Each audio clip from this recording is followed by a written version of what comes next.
जय महाराष्ट्र शेतकरी बांधवांनो, जर तुम्ही पीएम किसान योजनेचा लाभ घेत असाल तर हा व्हिडिओ तुमच्यासाठी अत्यंत महत्त्वाचा आहे। जर तुम्ही अजूनही पीएम किसान योजनेची केवायसी केलेली नसेल तर ती केवायसी आत्ताच्या आत्ताच करून घ्या, नाही तर यापुढे येणारा जो पीएम किसानचा हप्ता आहे ते तुमच्या खात्यामध्ये जमा होण्यास अडचण येऊ शकते मित्रांनो।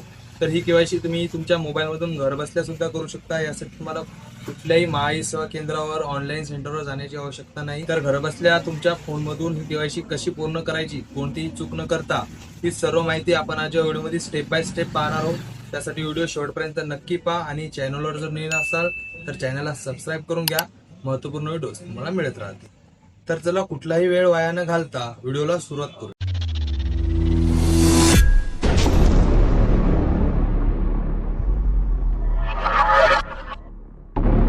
तर सर्वात आधी तुम्हाला तुमच्या मोबाईलमध्ये प्ले स्टोअर ओपन करून घ्यायचं आहे। आता तुम्हाला यासाठी दोन ॲप्लिकेशन इन्स्टॉल करायचे आहेत मित्रांनो। तर पहिल्या ॲप्लिकेशनसाठी तुम्हाला सर्च करायचं आहे पीएम किसान, आणि ही ॲप्लिकेशन तुम्ही पाहू शकता।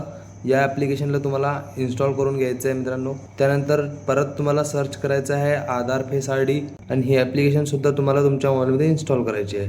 ह्या दोन्ही ॲप इन्स्टॉल झाल्यानंतर तुम्हाला पीएम किसानची जी ॲप आहे ती तुमच्या मोबाईलमध्ये ओपन करून घ्यायची आहे। नंतर असा इंटरफेस तुम्हाला पाहायला मिळेल। त्यानंतर तुम्हाला इथं नेक्स्ट करून घ्यायचं आहे, तुमची लँग्वेज तुम्हाला इथं सिलेक्ट करायची आहे आणि सबमिट करायचं आहे। आता इथं दोन ऑप्शन तुम्हाला पाहायला मिळत असतील, अपडेट मोबाईल नंबर आणि लॉग इन। तर आता इथं आपल्याला लॉग इन या ऑप्शनवर क्लिक करून घ्यायचं आहे। त्यानंतर लॉग इन टाईप तुम्हाला विचारलं जाईल, यामध्ये तुम्हाला बेनिफिशियरी सिलेक्ट करून घ्यायचं आहे। त्यानंतर बेनिफिशियरीचा आधार नंबर इथं टाकायचा आहे मित्रांनो, आणि फेशियल KYC लॉग इन या ऑप्शनवर क्लिक करायचं आहे। त्यानंतर आय ॲग्री करायचं आहे आणि स्कॅन फेस करून घ्यायचं आहे। त्यानंतर आपण जी दुसरी ॲप इन्स्टॉल केली होती आधार फेस RDची, त्या ॲपवर तुम्हाला रिडायरेक्ट केलं जाईल। त्यामध्ये तुमचं चेहऱ्याचा पूर्ण स्कॅनिंग केलं जाईल मित्रांनो। आता यामध्ये चेहरा स्कॅन करताना तुम्हाला डोळे उघड झाप करून घ्यायचे आहेत। त्यानंतर असं सक्सेसफुली तुमचं चेहरा फॅच होऊन जाईल। आता इथं तुम्हाला एमपिन सेट करायचा आहे मित्रांनो 6 डिजिटचा। तर तुम्हाला जेही पिन वाटेल ते तुम्हाला इथं सेट करून घ्यायचं आहे आणि सबमिट करून घ्यायचं आहे। तर इथं आपला एमपिन सक्सेसफुली जनरेटेड झालेला आहे।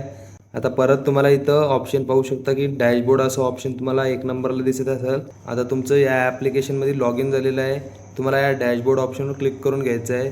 जे बेनिफिशियरीची डिटेल आहे ती इथे तुम्हाला तुमच्या समोर दाखवली जाईल। तुमचं नाव दाखवलं जाईल, मोबाईल नंबर, रजिस्ट्रेशन ID, तुमचा ॲड्रेस, संपूर्ण डिटेल तुम्हाला इथं पाहायला मिळेल। तर आता इथं तुम्ही ऑप्शन पाहू शकता की KYC फॉर अदर बेनिफिशियरी, या ऑप्शनवर तुम्हाला क्लिक करून घ्यायचं आहे। त्यानंतर इथं बेनिफिशियरीचा आधार नंबर टाकायचा आहे आणि सर्च करून घ्यायचं आहे। त्यानंतर परत तुमची डिटेल तुमच्यासमोर शो होईल। नंतर स्टार्ट KYC खाली तुम्हाला बटन दिसत असेल, त्या बटनावर तुम्हाला क्लिक करायचं आहे। तुमचा एमपिन तुम्हाला मागितला जाईल, ते एमपिन तुम्हाला इथं टाकायचं आहे जे आपण सेट केला होता, आणि सबमिट करायचं आहे। परत तुम्हाला आता इथे एक वेळ तुमचा चेहरा स्कॅन करावा लागणार आहे, ते तुम्हाला इथं करून घ्यायचं आहे। त्यानंतर तुम्ही इथं पाहू शकता की तुमची KYC सक्सेसफुली कंप्लीटेड झालेली आहे। आता यावर दिलेलं आहे की तुमचं जे KYC स्टेटस आहे ते 24 तासानंतर इथं ऑटोमॅटिकली अपडेट होऊन जाईल मित्रांनो। तर अशा प्रकारे तुम्हाला पीएम किसानची KYC पूर्ण करायची आहे, नाहीतर तुमचाही लाभ बंद होईल। तर हा व्हिडिओ जास्तीत जास्त लाभार्थ्यांना शेअर करा मित्रांनो, आणि अशाच महत्त्वपूर्ण व्हिडिओसाठी चॅनलला सबस्क्राईब करून ठेवा। तर चला मित्रांनो, भेटूया नेक्स्ट व्हिडिओमध्ये। जय हिंद, जय महाराष्ट्र।